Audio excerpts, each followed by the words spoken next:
This is an interesting week on Saturday night on TBS because this airs July 10th of 1993. The episode was taped June 2nd of 93, according to the history of WWE.com. And it was taped at Center Stage. It's the first part of the taping from that day, according to the internet. They had 3 tapings that day. Additionally, this is the part that I've been waiting to get to. This is the infamous day that allegedly, by all accounts, saw Colonel Robert Parker introduce a team called the Posse, aka What? Harlem Heat. Oh, The reports, and this is on the history of WWE.com too, apparently by anybody who's ever quote unquote seen it with their eyes, they were brought out in shackles, according to anyone who's ever talked about this segment, because we never saw it air, to my knowledge, and I've checked, I've done some digging. There's no footage of it, so we never see it happen. But it happened on this day, June 2nd. Now, now hold on. Now let me ask you something real quick. That automatically does that automatically do something for you? Like, okay, so I ain't seen it with my own 2 eyes, so I'm automatically wrestler suspicious about what really happened. I wasn't really suspicious because I've heard so many people talk about it, including Bischoff, including just everybody who was there. I just assumed it was what it was portrayed on the surface. Okay. And you're Okay. like, what do you mean by that? Well, somebody who was there and one of the members of the team, Stevie Ray, I found some audio from him that aired quite a long time ago. Well, probably about 7, 8 years ago on Title Match Wrestling's YouTube channel. And Stevie Ray is being interviewed there about the title of the video is Stevie Ray, Harlem Heat's controversial chain gang gimmick in WCW. And I just want to say, when you listen to what Stevie says about this, it makes you have maybe a different thought about what you've envisioned in your mind from that day.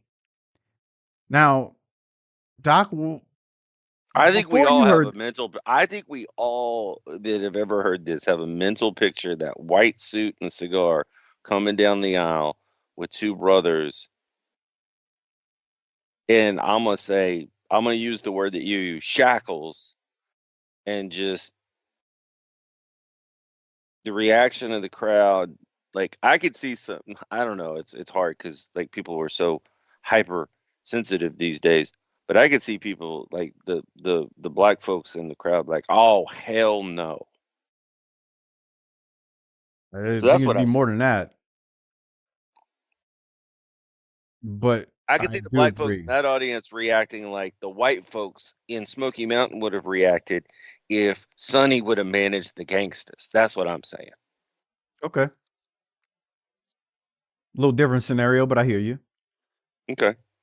On that note, I'm gonna play the audio from Title Match Wrestling, Stevie Ray being interviewed about that night that he and Booker debuted as the quote unquote posse, and the story we've always been told, uh, brought out in chains and shackles. Listen to this Okay. because it's interesting. They wanted to call us the Chain Gang. I don't know if you're aware of this. Was that part of the lawsuit? Because it seems a little racist. What's racist about it? I mean, come on, the chain. No. I want to know what's racist about it to you. I didn't even give you an outline of the whole thing. I gave you a name. That's all I gave you was a name, and you jumped to conclusions of somebody being racist. So that goes to show you right there. So correct me if I'm wrong. Yeah, you're wrong. Now hold on. Correct me if I'm wrong. But was there not a point in which Colonel Parker was managing you and Booker T? No. Okay. Was there an idea ever that was going to be the case? Perhaps. Okay. And so you have a white character that may be a plantation owner, okay? And then you have an African-American tag team that you're bringing in. You want to call them the Chain Gang. Yes. That seems pretty racist. But wait a minute. Wait a minute. You got a slight outline on a couple of things. Okay. But you have to realize, me and my brother came up with this. Really? Yes. Okay. Me and my brother came up with the chain gang. But it wasn't like we are a chain gang. It was like we have chains on our necks, dog collars, kind of like the junkyard dog. And those chains represent that we were put in jail unjustly. Okay. This was the synopsis of the characters. We're going out for our tryout match, and the colonel was just gotten through doing something with whoever he was working with. And we get ready to go out, and somebody told the colonel to come out with us. But he wasn't supposed to, because this is a tryout match. First of all, you want to get a look at what someone in their mind has put together on camera in moving real life. Okay? That's really what they're trying to get. Okay? Both okay, they sent the colonel out. The colonel didn't supposed to go out with us. It's just supposed to be me and my brother. They sent the colonel out with us. Now that gave the look that you just talked about. The unintended consequences right here of the Right. coming through the curtain. Okay. Now you see what I'm saying. Right. But these are ideas that have been implemented, but they wasn't concrete, and written in stone yet. Right. This is just an idea. You know how the wrestling game is not about, hey, I'm going to be underdog man today. Okay, and that's who you are. It doesn't work like that. You might go out as underdog man and somebody look and say, that ain't working. You see what I'm saying? Right. No, we're going to be, I got something else for you. And if that don't work, I got something else for you. And if that don't work, I got something else for you. And if that don't work, you need to find another line of work. That's how the wrestling business works. That seemed to happen a lot in WCW too. Yeah, it happened a lot in WWE. I mean, different nowadays, you know what I'm saying? Because they have a more structured way of doing things. Well, back in those days, you kind of like throwing ideas at the wall. Yeah. Whichever one sticks, okay, that's what you kind of go with. Okay, we go out, we do the match, and we get all kind of heat from it. We thought we had did very, very, very, very well. The match went great. But the colonel thing steered everybody the wrong way. Who's this guy, white guy with a white suit coming out with these black guys and they got chains on? But that wasn't the deal. I can't remember who it was that told the colonel to go out with. I remember the colonel saying, hey, I don't supposed to go out there with him. This is their tryout match. Right. Was this like a rib or something? No. Well, who? Somebody just didn't know what the hell they were doing. Right. Well, who did y'all have heat with after this? The office. You remember? Okay. So what did they say about it? I actually don't know. Oh, okay. Nobody ever gave us the real 411. We just know Ole Anderson called us in the office the next day, and that image got back to the office. That shows to show you the plight of how things are ran there. Nobody's seen anything wrong with this. Nobody's seen anything wrong. But the thing was, it never would have happened. We would have had time to really get it the way it was kind of planned out after the tryout match. The chains, the way we talked about it, was going to be a memory that we remind ourselves of the chains and bondage that you put us in, and everybody we get in the ring with is going to pay for it. Mm-hmm. That's what the chain was. But we didn't get a chance to do an interview about that. You see what I'm saying? Right. We just did a dot, man. We just went out with the stuff that we had. Me and my brother So it's very possible that if Colonel Parker hadn't been ordered to go through that curtain by God knows who, we may never have seen Harlem Heat. It may have been the Chain Gang. Perhaps. We never know. Yeah. Perhaps. So, Doc, that's a different take on what we was understood all these years. Definitely. And a couple of things. You think it's a rib? You think somebody was ribbing them? I don't know if there's any way to tell. I mean, Yeah, I know, but your spidey sense for ribs is always up, so that's why I ask. it, I mean, anything's possible,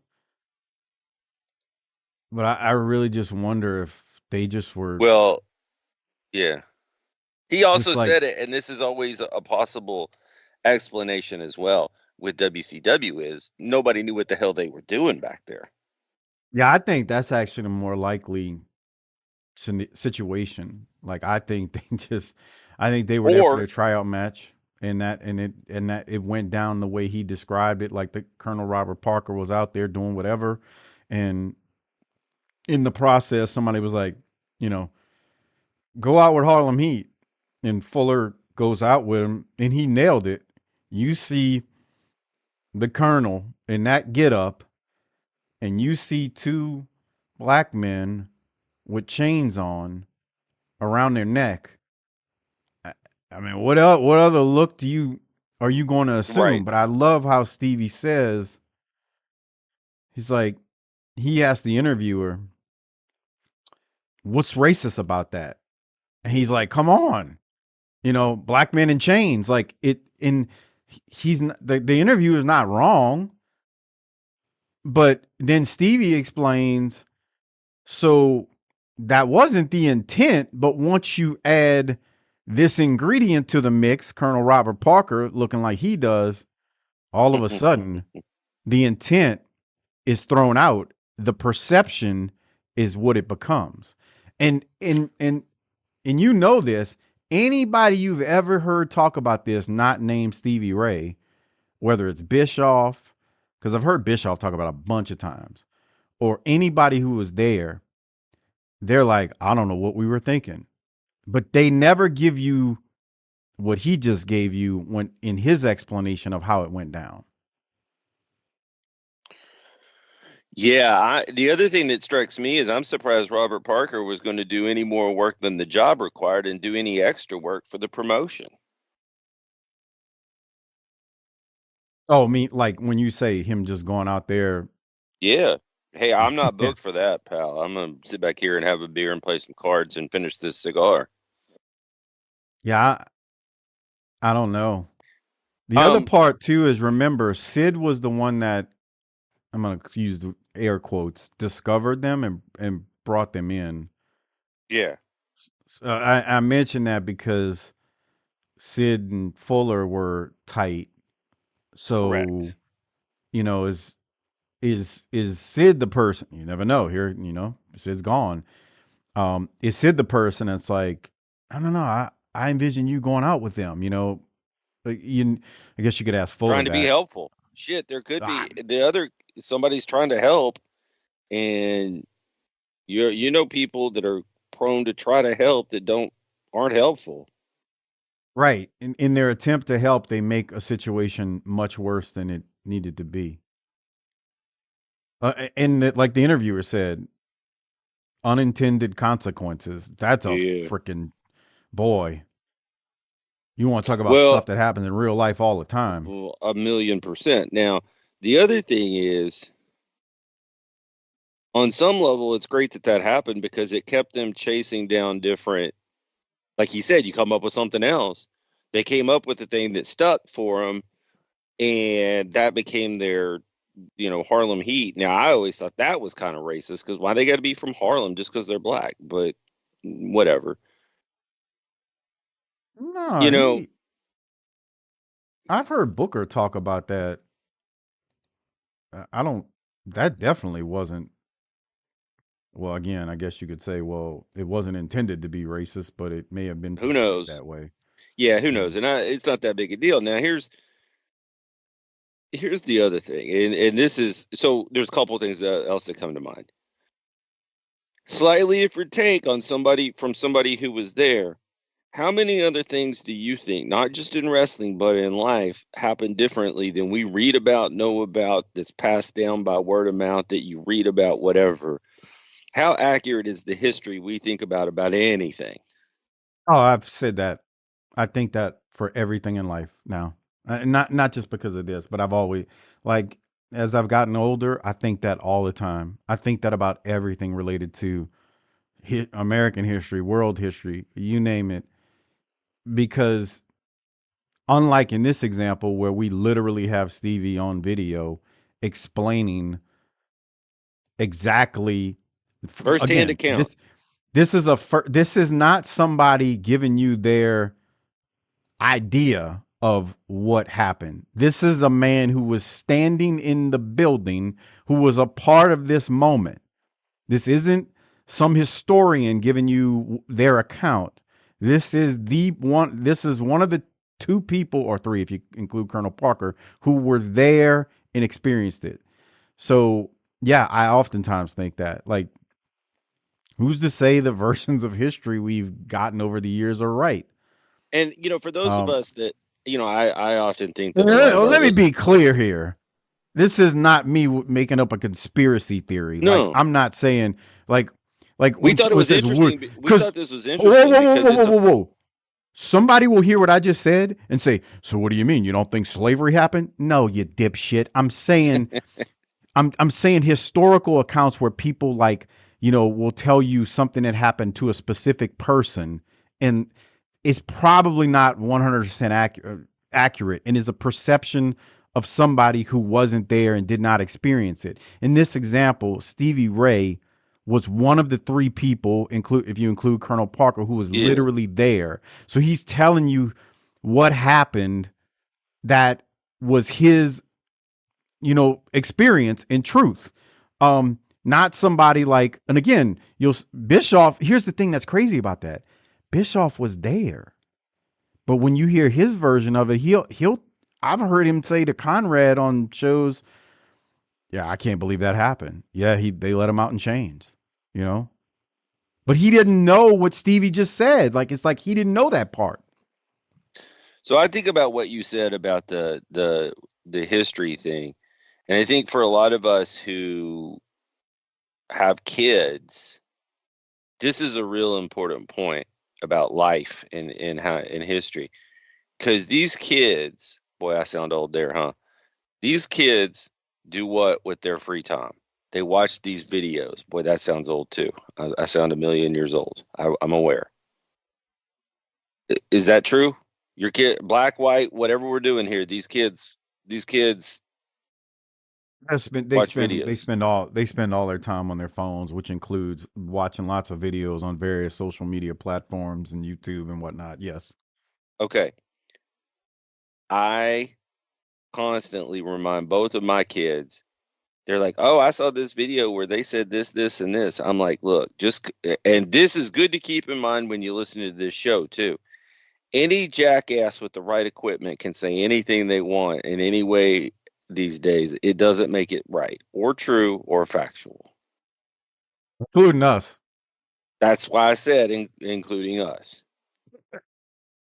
The thoughts and views expressed on this show are for not even us sometimes, because we're playing heel or whatever, and we have Harper, are for entertainment purposes only. Even but we still shoot you right down the middle.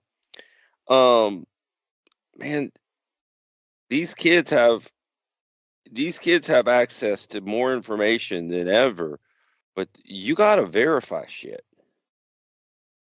There's too many grifters and hucksters and liars and all kinds of shit out there. That's what I'm saying. Now, let's bring it back to the story at hand. I have said this to you before, and I truly mean it. Like, I heard Stevie Ray on a podcast, and I cannot remember who it was, but on a podcast a few years ago, and I thought, man, I wish he had a podcast. I would listen to that. Maybe he does. Stevie Ray's a really smart dude, and he's got a really unique way of thinking about the business that I appreciate, and I would listen to him talk about the wrestling business more. I just appreciate it's firsthand. It's not secondhand. It's, he's giving you the facts, bro. Like, nobody can argue at that moment. Like, this dude was there. Like, there's no ifs, ands, or buts about that. He was there. He experienced it. So Anybody this who is would then, so this is happening at this taping, correct? That we're about to yeah, review. according to the history of WWE.com, this was taped June 2nd, and what he just described happened on that day. And is okay. Now, obviously not aired. It's their tryout. It's their quote unquote tryout match. Sure. Funny part is, I don't think we're going to see him for like another. I don't think we see them for another like month or two at least. Okay. That's where I was going with that. So, okay.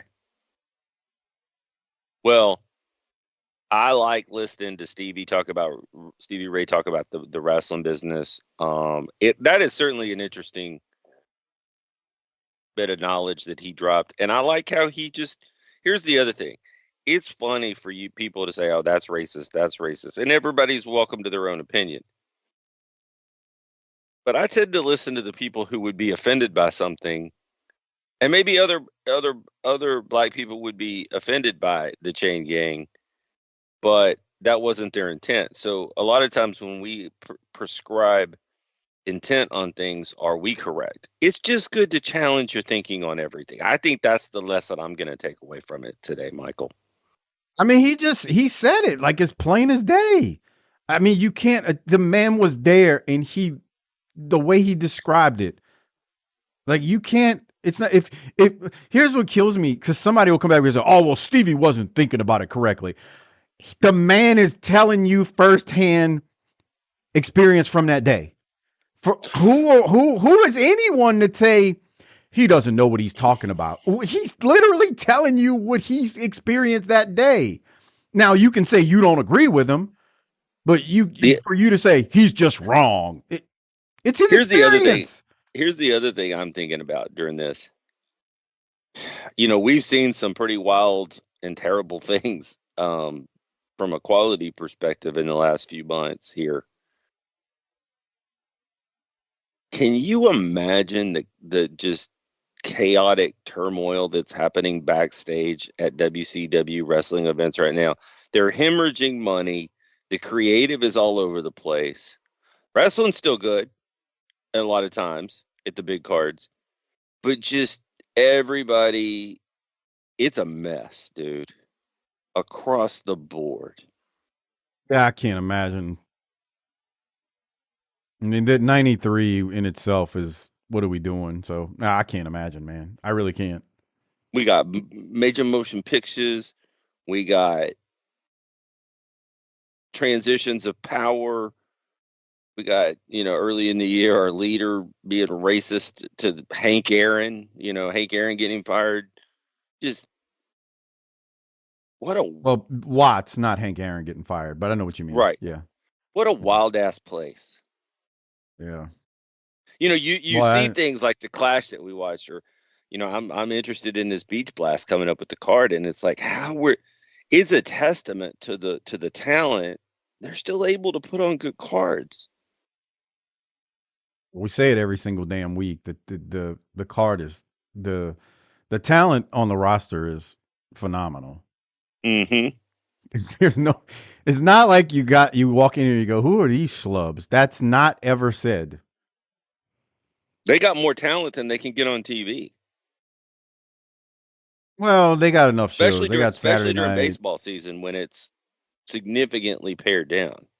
I don't know. They still got main event worldwide happening every week. They got plenty. Let me say it like this: they got plenty enough shows to get the people on TV. It's just still, okay. I know what you mean.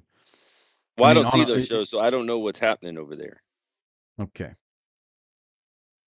On that note, Doc, how about we get into actually the meat of the episode, which was July 10th of 93. I feel like you did a little bit of extra for the show this week, so you're going to get the Docaholic Spotlight of the Week because you're definitely a Docaholic, and you did some extra work for the show, and that was very interesting to listen to, and I enjoyed it. I'm sure the people did. So we'll say thank you, Michael. We're going to play that for Harper next week, by the way, everybody. I'm going to play the Stevie Ray audio because I want to make sure we're all on the same page with, what he said related to the gimmick. Because I know Harper hasn't seen that before. I can't do Harper, but it's like I can hear Harper. Damn, that's crazy. That's exactly what he's going to say. Okay, we'll see what he says. There we go. That'll be his first response before he elaborates, and then you pick his brain. Oh boy. And then he'll tie in some random shit that he's that's like that movie in 1983, Stolen Valor, where and I'm like, wait, what? Yeah. You haven't seen that, Doc? No, I've never even heard of that one, Harper. Jesus! Oh my God. Oh my God. What is wrong with you? Are you serious? You haven't seen Rambo 7? Come on. That's the one. Yeah. All right. Well, we miss him. Pour one out. He's not here. It's always a better, more entertaining time when he is, but he's not. We got to keep going. Mike, do we need to go to the ring at this point?